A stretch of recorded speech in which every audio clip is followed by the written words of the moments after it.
성공의 길, 광야 길로 걷게 하신 것에 대한 말씀을 살펴본 바 있습니다.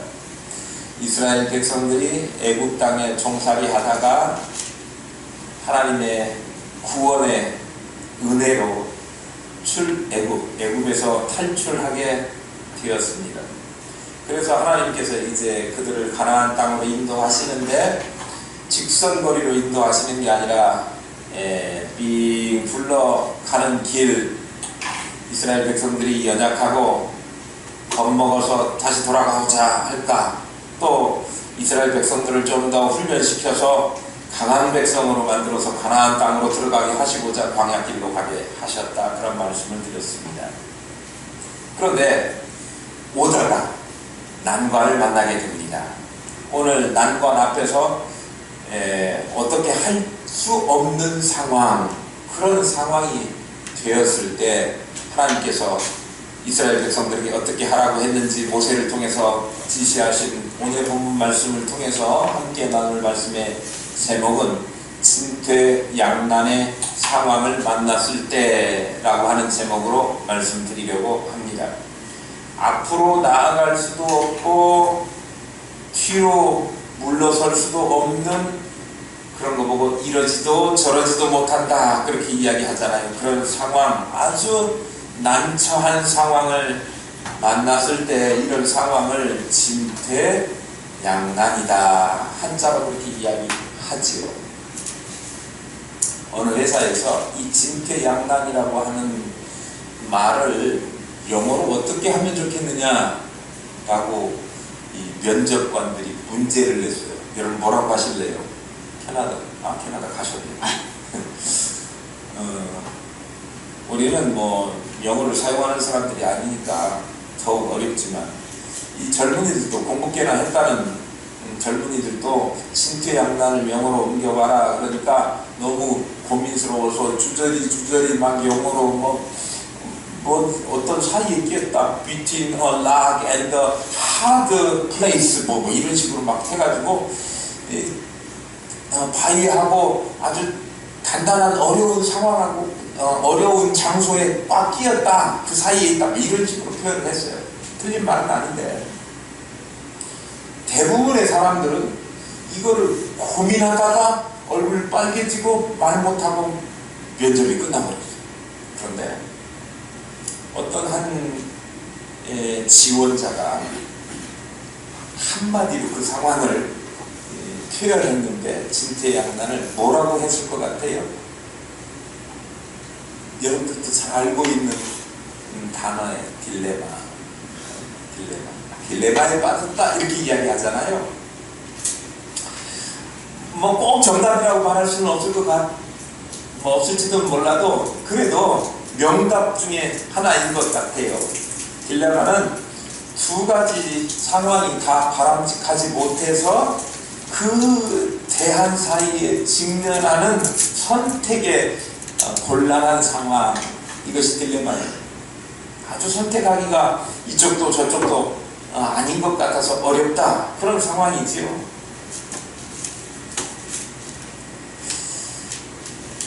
아주 예전에, 요즘은 뮤지컬을 잘 못 보는데 그런 기회가 한 번 있었습니다.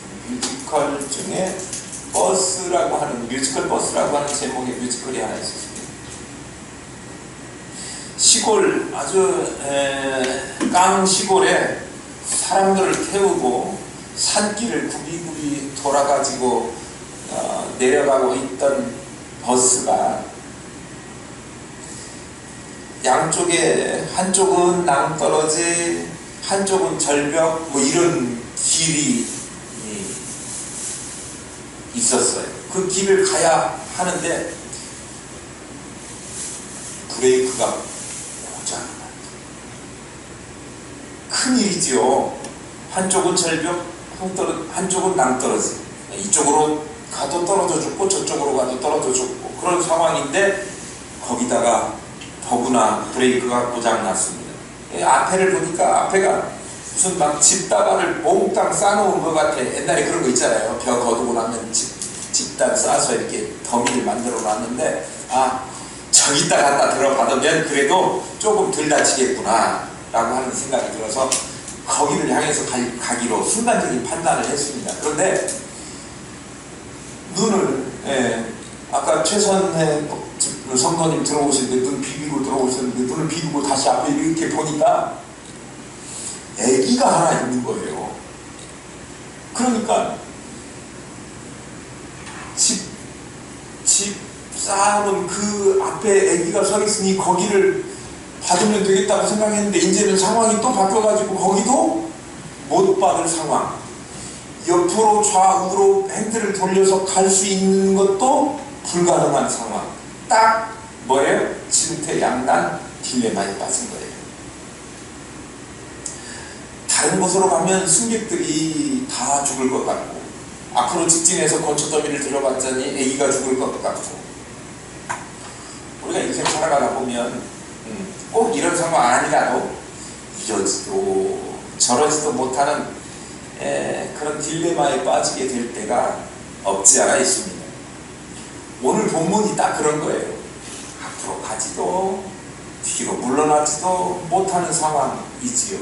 이스라엘 백성들이 출애굽해가지고 고센 땅을 떠나서 숫곳이라고 하는 곳에 도착했습니다. 그런데 이스라엘 백성들이 뒤를 돌아보니까 애굽의 바로 왕이 아니 나가라고 허락할 때도 그렇게 고집부리고 안 내보내줘가지고 하나님이 10가지 재앙을 그들에게 내리니까 그때서야 항복하고 이스라엘 백성들 왜 나가 우리 못 살겠다 그렇게 하지 않았습니까? 그런데 포기를 모르는 사람이에요.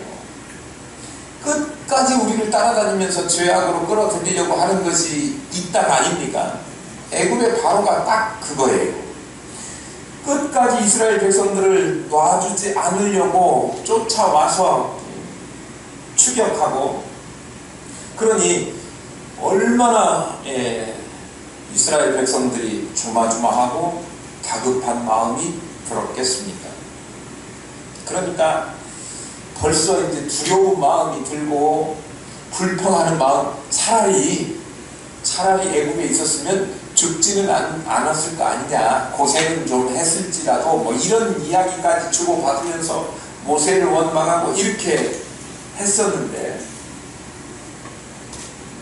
오늘 그 상황을 맞닥뜨렸을 때 하나님께서 이스라엘 백성들에게 어떻게 하라고 모세를 통해서 말씀하셨는가를 보면서 우리 삶에 적용해보는 거예요. 우리 삶에 때때로 진퇴양난 같은 상황, 딜레마를 만나게 됐을 때 어떻게 해야 되는가?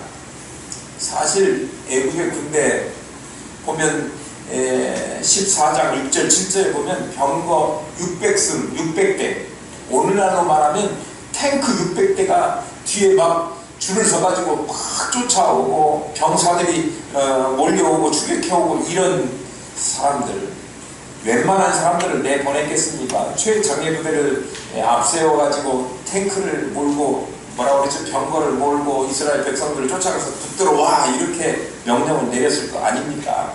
그런데 앞에는 홍해 바다가 있는 거예요. 홍해 바다를 히브리어로 얌숲이라고 불러요. 얌은 갈대를 이야기합니다. 그러니까 갈대 바다, 주변에 갈대가 많았나 봐요. 그런데 홍해 그러면 우리는 색깔로 아 바닷물이 붉구나 라고 하는 생각 짐작을 해볼 수 있지 않습니까? 이 산호들이 거기에 가면 바다 밑에 산호들이 자라는 곳이 많이 있잖아요. 산호가 많이 있어가지고 빛이 비칠 때 시간이 변하면 빛이 어느 각도로 비치면 거기가 붉게 물든 것처럼 물빛이 그렇게 보여요. 그래서 거기를 홍해 바다 이렇게 사람들이 부른다고 합니다. 어쨌든 앞에는 이 홍해 바다 이스라엘 백성들 저는 우리는 산면이 바다로 둘러싸여 있어도 저는 바다를 굉장히 바닷물을 무서워해요. 바다 어선 사고들 있어가지고 막 물 수심 몇백 미터 되는데 빠졌던 그런 아픈 기억들도 있잖아요. 굉장히 바다는 무서운 곳이에요. 이스라엘 백성들도 바다를 두려워하는 마음은 저보다 훨씬 더했으면 덜하지는 않았을 거예요.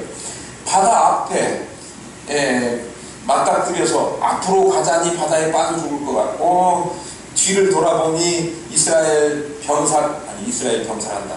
애굽의 병사 바로가 보낸 최정예 부대가 탱크를 몰고 막 이렇게 온단 말이죠. 또 어디 가서 또 여러분들 우리 목사님 탱크라고 했다고 또 그러면 또 곤란해요. 바로의 군대가 추격을 하고 있어서 진퇴양난이 되었는데 하나님께서 모세를 통해서 이스라엘 백성에게 두려워 떨고 있는 그들에게 두려워하지 말라 그렇게 말씀하십니다. 그들이 심히 두려워하여 그 다음에 나오는 표현이 중요해요. 뭐예요? 여호와께 부르짖고. 그러니까 우리도 살면서 진퇴양난의 상황을 맞닥뜨리게 되면 겁이 나고 두렵잖아요. 어떻게 해야 될지 모르는 상황이 있지 않습니까? 그럴 때 어떻게 해야 되느냐? 그러면 바로 뒤에 답이 나와요. 여호와께 부르짖고. 하나님 앞에 부르짖으면 하나님께 응답하십니다. 우리는 방법이 없어도 하나님께는 방법이 있는 거예요. 우리 수준에서 몰라서 그렇지. 제 수준에서 물이 어디에서 새는가 모르지만 기술자들은 물이 어디서 새는지 압니다. 하나님은 천지 만물을 창조하시고 조성하시고 못 고치지 못하는 것이 없으신 전능하신 하나님이시기에 우리가 아무리 어려운 상황, 우리는 길이 없어서 어떻게 할 줄 모르는 딜레마에 빠지게 되었다 할지라도 하나님은 길을 아시고 아니면 길이 없으면 길을 만드시는 하나님. 그러니까 그분 전능하신 하나님 앞에 간구하면 하나님이 우리의 기도를 간구를 들으시고 길을 만들어 주시고 일을 하시는 거예요. 13절 볼게요. 모세가 백성에게 이르되 너희는 두려워하지 말고 가만히 서서 여호와께서 오늘 너희를 위하여 행하시는 구원을 보라. 너희가 오늘 본 애굽 사람을 영원히 다시 보지 아니하리라. 오늘 본 애굽 사람이 누굽니까? 뒤에 병거 600승을 몰고 오는 훈련된 애굽 군사들을 이야기하는 거예요. 쫓아와서 우리를 해하려고 하는 무리들을 이야기하는 거예요. 그 사람들을 다시는 보지 않는다 그랬으니까 어떻게 해야 다시 안 봅니까? 그 사람들을 하나님께서 물리쳐 주시겠다. 그런 말씀이 사실 두려워하지 말라 그랬는데 이 두려운 상황에 두려워하지 않아야 되는 이유가요. 겁이 나는데 어떻게 겁을 안 낼 수가 있습니까? 호랑이 굴에 들어가도 정신을 바짝 차리라고 그랬는데요. 정신을 바짝 차리지 않고 겁을 먹게 되면 판단력이 흐려지게 돼 있습니다. 그래서 사실 우리를 두렵게 하는 것은 그 두렵게 만드는 상황보다 두려워하는 마음이 우리를 더 힘들게 만드는 거예요. 제가 애들 어렸을 때 요즘 말로 캠핑? 야영? 텐트 들고 저 계곡에 간 적이 있습니다. 여러분들도 잘 아셔요. 우리 수양에 갔던 지난 은이란 반이란에 거기에 보면 계곡이 흐르는 곳이 있어요. 거기에 텐트 칠 만한 자리가 아주 좋은 자리가 있어서 애들을 어렸을 때 데리고 가서 애들 고모하고 같이 갔어요. 두 가정이. 저녁에 이제 텐트를 치고 고기도 꺼먹고 잘 때가 됐어요. 잠이 다 들었어요. 다 자는데 제 위에 누나가 애들 고모가 나와가지고 밤에 보니까 뭐가 앞에서 막 팔락팔락 하다는 거예요. 무서워가지고 밤새도록 자기는 잠을 못 잤대. 아침에 나와가지고 눈을 떠서 이렇게 보니까 날이 밝아서 눈을 떠서 보니까 앞에 비닐 하나 열어놓은 것이 펄럭펄럭 하더라는 거예요. 그것이 그렇게 무섭게 보이더라는 거예요. 사실 상황은 무서운 상황이 아니에요. 그런데 그걸 바라보는데 마음이 두려움을 하고 있기 때문에 상황을 제대로 판단하지 못하고 무서워하지 않아도 될 것을 무서워하고 있는 것 뿐인 거예요. 그러니까 우리가 사실은 어려운 상황이 닥치면 그게 겁을 내거나 두려워할 상황도 아닌데도 불구하고 지레 미리 겁을 먹고 두려워 떨면서 앞으로 나아가지 못하고 일을 포기하거나 주저앉는 경우가 많이 있다, 그런 거죠.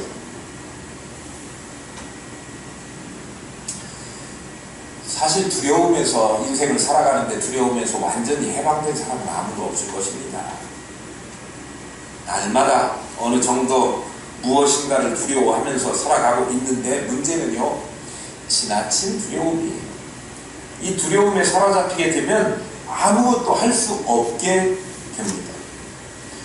그런데 이 두려움을 도대체 누가 주는 걸까요? 하나님께서 우리에게 두려움을 주시는 걸까요? 하나님은 우리에게 두려운 마음을 주시지 않는다, 성경이 말씀하고 있습니다.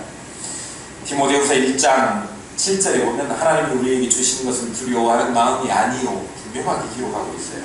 오직 능력과 사랑과 절제하는 마음이니, 하나님은 이런 것을 주시는 것이지 두려운 마음을 심어주는, 하나님이 안 주면 누가 이 두려움을 우리에게 주는 거예요? 우리로 하여금 낙심해서 좌절하고 넘어지고 포기하도록 만드는 사단 마귀가 우리에게 두려움을 갖다 주는 것입니다. 마귀는 두려움을 일으키는 영입니다. 그래서 내가 과도한 두려움에 사로잡히게 되거든 마귀에서 온 것인 줄 알고 이 마귀와 대적해서 싸워서 이겨야 하는 거예요. 두려움을 갖고 있으면 우리가 누구를 의지하면 돼요? 하나님을 의지하고 마귀를 물리칠 수 있는, 두려움을 물리칠 수 있도록 하나님 앞에, 그분 앞에 엎드려 기도하는 것이 답이라고 하는 거예요. 그러니까 이스라엘 백성들이 심히 두려워할 때 뭐라고 그랬어요? 부르짖었다. 여호와께 부르짖고.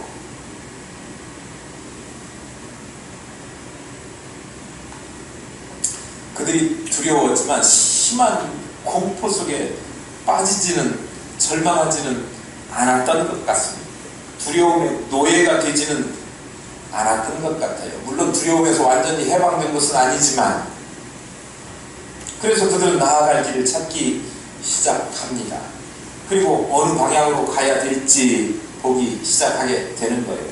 그러니까 우리도 진퇴양난 두려움이 우리 앞에 가로막고 있을 때에 적어도 우리가 하나님 앞에 믿음의 사람으로서 기도하시기를 바라요. 기도하기를 시작했다라고 하는 것은 이 공포의 상황, 두려움의 상황에 거기에 완전히 함몰되지 않았다라고 하는 증거예요. 그 상황에 머물러 있지 않다고 하는 거예요. 이 상황을 우리가 하나님의 이름을 부르는 순간에, 하나님을 찾는 순간에 우리의 시선이 이 두려움에서 어디로 옮겨갔다는 것을 의미합니까? 하나님께로 옮겨갔다고 하는 것을 의미해요. 그러니까 상황보다 더 크신 하나님을 바라볼 수 있는 그런 믿음, 그게 기도로 표현되어지는 것입니다. 적어도 우리의 시선을 진퇴양난의 시각에서, 상황에서 전능하신, 우리보다 능력이 많으신 그 하나님께로 옮기기 시작하면 그것이 바로 기적의 하나님이 일하기 시작하는 그런 시작이 될 줄로 믿습니다. 두려움을 극복하는 열쇠예요. 오늘 본문이 우리에게 이 두려움을 극복하는 방법에 대해서 또 이야기하고 있는데 뭘 말씀하고 있느냐? 그러면 기도했으면 그 다음에 어떻게 하라고요? 이제 네 방법을 찾아서 하라고요? 가만히 있어. 여호와께서 너희를 위하여 싸우리니 너희는 가만히 있을지니라. 14절.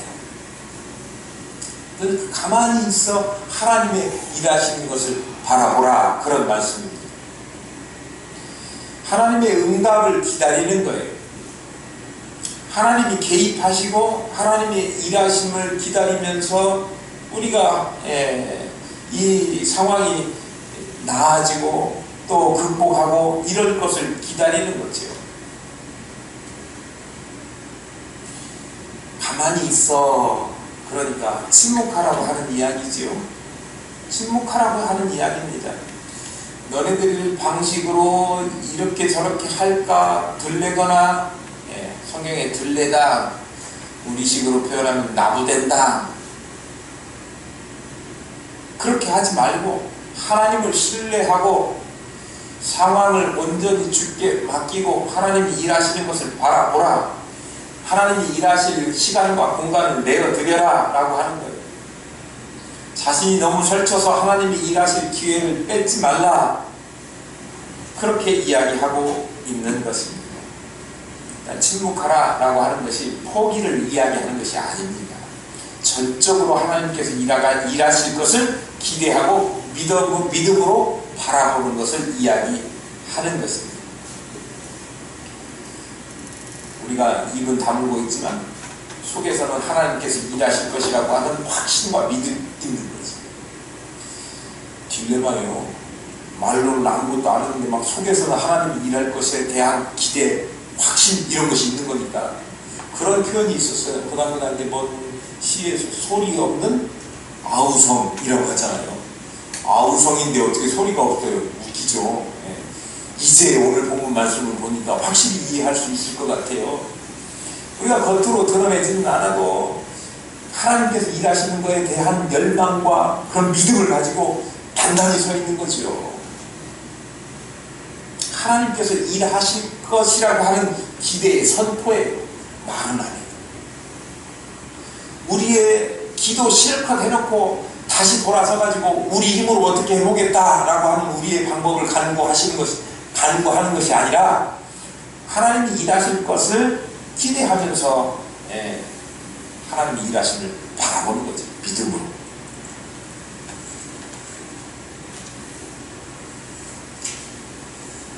이스라엘 백성들이 가나안 땅에 들어가기 직전에 여리고성 앞에 있게 되죠. 여리고성을 무찔러야 돼요. 허물어야 되는 거예요. 그런데 하나님께서 이스라엘 백성들이 여리고성을 무너지게 할 때 뭐라고 그랬는가 하면 입 다물고 침묵하라고 하는 명령을 내렸습니다. 온전한 침묵을 요구하셨습니다. 침묵하면서 기다리라고 하는 거예요. 침묵이 포기를 의미하는 것이 결코 아닙니다. 기다림을 의미하는 거예요. 하나님이 일하실 것을 바라보고 일하실 공간을 내어드리는 건데요. 우리가 우리 힘으로 하겠다고 열심히 뭘 부산을 떨지 말고 하나님께 기도했으면 그 기도가 이루어질 것을 믿고 기다리라고 하는 거거든요. 그러니까 우리의 힘을 빼라는 거예요. 내 힘을 빼라는 거죠. 기도해놓고 내 힘으로 해보겠다 하고 나서지 말라는 거예요. 적절한 예가 될지는 모르겠지만 여름에 바닷가에 가보면 민명구조단이 있잖아요. 이렇게 시커멓게 구리빛으로 탄 장정들이 119 막 소방서인가요? 뭐 그런데 또는 해병대 뭐 이런 사람들이 봉사하는 곧 그런 시즌이 오네요. 물에 빠져 있으면 그 사람들이 제일 먼저 달려가요. 그런데 물에 빠져 있는 사람들 중에 제일 힘든 사람이 누구냐 그러면 발버둥 치는 사람이라는 거예요. 잘못하면 그 장정들도 같이 익사하는 경우도 있답니다. 제발 물에 빠졌을 때 가가지고 그 사람들을 경험이 많은 구조대원들은 가서 그냥 힘 쓰고 막 발버둥 치고 있을 때 그 사람 막 잡아내서 끌어내려고 하지 않고 힘 빠질 때까지 기다린다는 거예요. 물 실컷 먹으면 힘이 빠지겠죠. 쭉 쳐지면 그때 끌어와야 아무 힘 안 들이고 잘 딸려오는 거예요. 제발 힘을 빼십시오. 그래도 힘을 안 빼고 고집을 부리고 막 발버둥을 친다는 거잖아요. 그런데 우리도 똑같아요. 죽게 된 상황, 앞으로 가지도 뒤로 물러나지도 못하는 진퇴양난의 상황, 딜레마에 빠졌을 때도 내 힘으로 해보겠다고 끝까지 고집을 피운다면 하나님께서 우리로 하여금 그 딜레마 상황 속에 더 오랫동안 머무르게 하시는 거예요. 우리가 오히려 하나님께 믿고 맡기고 기도했으면 하나님이 어떻게 일하시는 것을 기대하면서 믿음으로 바라보는 거죠.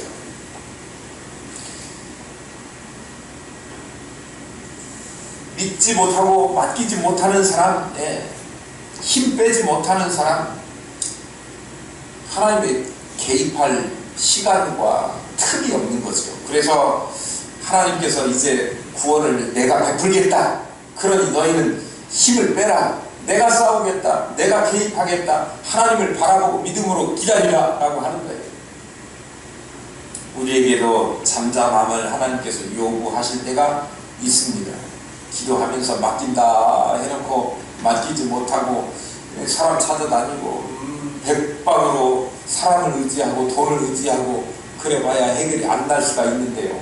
하나님이 개입하시면 하나님이 누구를 동원해서라도 아니면 하나님께서 어떤 상황을 조성하셔서라도 이를 해결해 주시는 거예요.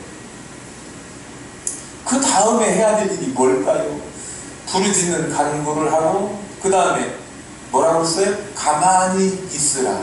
가만히 있으면서 뭐라고 하라고요? 기다리라. 아마 소리내서 부르짖던 하는 기도, 그 다음에는 침묵하면서 하나님께서 이루어 주실 것을 바라는 침묵의 기도, 그 다음에 해야 될 일에 대해서 본문이 가르쳐주고 있는 것이 15절이라고 생각합니다. 15절 한번 보세요. 여호와께서 모세에게 이르시되 너는 어찌하여 내게 부르짖느냐? 이스라엘 자손에게 명령하여 앞으로 나아가게 하고. 왜 계속 부르짖어서 뭐만 해달라고만 조르느냐? 내가 일할 것을 기대하라고 했지 않느냐? 그만하면 충분하다라고 하는 거예요. 그리고 하나님께서 뭐라고 하라고 하면 그대로 하라라고 하는 건데요. 뭘 하라고 그랬습니까? 이스라엘 자손에게 명령하여 앞으로 나아가게 하고. 이게 누구한테 한 말입니까? 모세에게. 모세가 지금 이스라엘 백성들을 이끌고 가지 않습니까? 그러니까 모세에게 이스라엘 백성들을 향해서 앞으로 발을 내디디라, 나아가라, 이렇게 이야기하고 있는 거예요.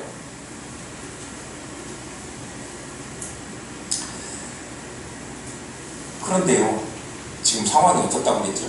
앞에 홍해 바다가 있어요. 홍해 바다가 넘실넘실합니다. 여러분 주보 앞에 뭐 그 상황이 적절한지는 모르겠지만 파도 치는 바다가 있어요.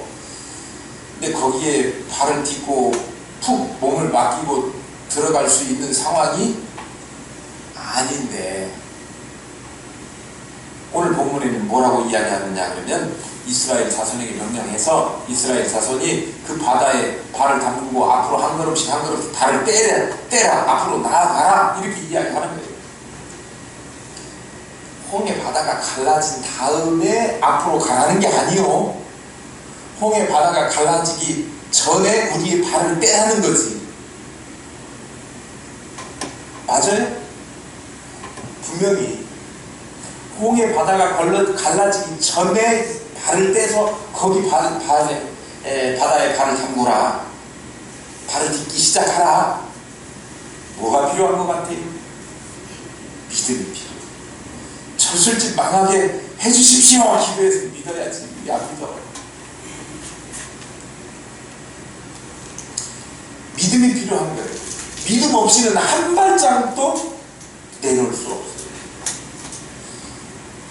우리 하늘기쁨교회에 속한 모든 성도들은 믿음으로 주의 일을 감당하는 줄로 믿습니다. 예, 정말 우리가 뭐가 있어서 뭔 일을 시작했습니까? 아무것도 없는데 시작했어요. 시작했더니 하나님이 하십니까? 안 하십니까? 하시죠. 우리가 김장 나눔 할 수 있어요? 숫자가 있어서 김장 배추를 씻을 사람이 있습니까? 돈이 풍성해서 배추를 살 돈이 있습니까? 장소가 커가지고 배추를 마음껏 씻을 수가 있습니까? 아주 좁은 한 3평이나 되는 데서 우리 몇 포기까지 해봤잖아요. 3포기까지 해봤잖아요. 시작해서 발을 내디디면 어떻게든지 할 수 있도록 하나님이 역사하시는 거예요. 우리가 교회 여기 이사 올 꿈이나 꿀 수 있었겠습니까? 그런데 믿음으로 오니까 못 오는 사람들은 나가 떨어진 거예요. 믿음 없는 사람들, 믿음으로 오니까 하나님께서 일하시는 것을 우리가 확인하는 거예요.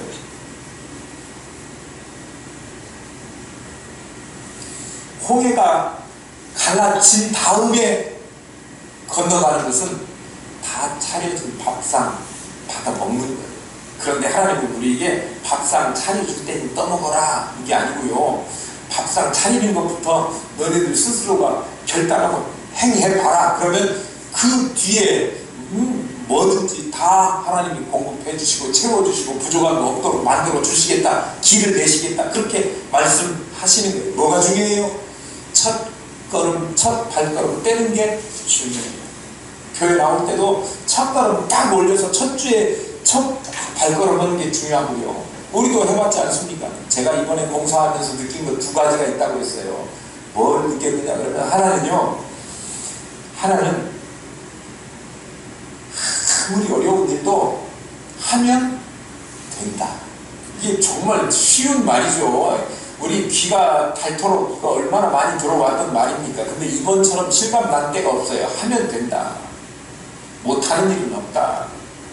또 하나요. 시작이 반이다예요. 시작이 반이다. 뭐가 중요하다는 거예요? 처음이 중요해요. 처음에 길을 내고 시작하는 사람들이 중요한 거예요. 우리 교회의 역사를 첫 발을 내딛어서 같이 함께 시작하는 여러분들이 중요한 일을, 하나님의 중요한 일을 감당하고 있는 겁니다. 기억하십시오. 아직 홍해는 넘실대고 있어요. 그러나 믿음으로 하나님께서 함께 하심을 믿고 홍해가 넘실거리고 있음에도 불구하고 하나님을 노래하고 하나님이 명령하시는 하나님의 말씀을 신뢰하고 믿음으로 한 걸음을 물 속에 담그었더니 홍해 바다가 어떻게 됐어요? 갈라졌습니다. 그리고 그 땅을 뭐처럼? 마른 땅처럼 건너가게 하셨습니다. 뒤에 따라오던 애굽의 군사들은 약속하신 대로 그 사람들을 다시 얼굴 볼 수 있었어요? 없었어요? 물속에 다 습장해서 다시는 마주 볼 수 없도록 그렇게 만드셨던 것입니다. 우리를 둘러싸고 있는 상황이 아직도 답답하고 암울할 수 있습니다. 여러분 각자에게 맞닥뜨리는 환경이나 상황이 그럴 수 있습니다. 경제 문제, 또 삶의 여러 가지 관계의 문제, 자녀의 문제, 진로의 문제, 직장의 문제, 은퇴한 후에는 어떻게 할 것인가, 여러 가지 문제들을 우리가 안고 그런 앞에 있지만 앞길이 비록 보이지 않는다고 하더라도, 미래가 보이지 않는다고 하더라도 하나님 앞에 기도하십시오. 그리고 충분히 기도하셨다고 하면 하나님께서 일하심을 기대하고, 그리고 하나님이 역사하심을 믿음으로 기다리십시오. 그리고 하나님께서 그렇게 우리에게 일하실 것을 확신이 생겼다고 하면 그 다음에 믿음으로 우리의 발걸음을 떼보는 겁니다. 성령께서 감동하시면 우리가 전혀 앞길이 보이지 않는다고 하더라도 바다에 길을 내시는 하나님을 의지하고 믿음으로 첫 발을 디뎌보면 그 다음에 여러분 앞에 있는 홍해는 갈라질 것이 틀림없습니다. 앞이 보이기 시작할 거예요. 길이 열리게 될 거예요. 시편 42편 5절의 내 영혼아 내가 어찌하여 낙심하며 어찌하여 내 속에서 불안해하는가. 너는 하나님께 소망을 두라. 나는 그가 나타나 도우심으로 말미암아 내 하나님을 여전히 찬송하리로다. 다시 고백하고 있습니다. 절망하지 말고 낙심하지 말고 엎드려 하나님 앞에 기도하십시오. 기도 유창하게 하지 못해도 괜찮습니다. 하나님은 우리의 속마음, 심령, 패부를 다 감찰하시고 아시는 하나님.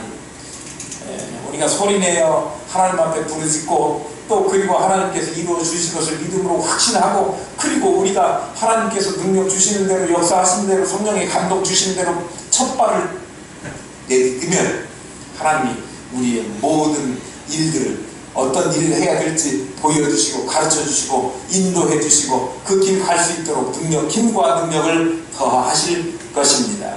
해결은 요원하지만 아직 희망은 보이지 않지만 믿음의 첫걸음을 떼서 홍해 바다에 발을 디뎌 놓는 순간에 하나님이 붙드시고 인도하시고 길을 내시고 그리고 홍해를 건너게 하시게 될 겁니다. 그러니 우리는 그 하나님을 찬송하고 믿음으로 바라보면서 약속의 땅을 향해서 걸어가게 하실 것이니, 놀라우신 하나님의 은혜 우리 앞에 펼쳐질 것이니 미리 이 하나님을 향하여 찬송하시고 우리 인생 살아가는 인생의 현장에 하나님의 이러한 능력이 나타나서 하나님의 놀라우신 역사를 경험하시는 귀한 은혜가 있기를 축복합니다.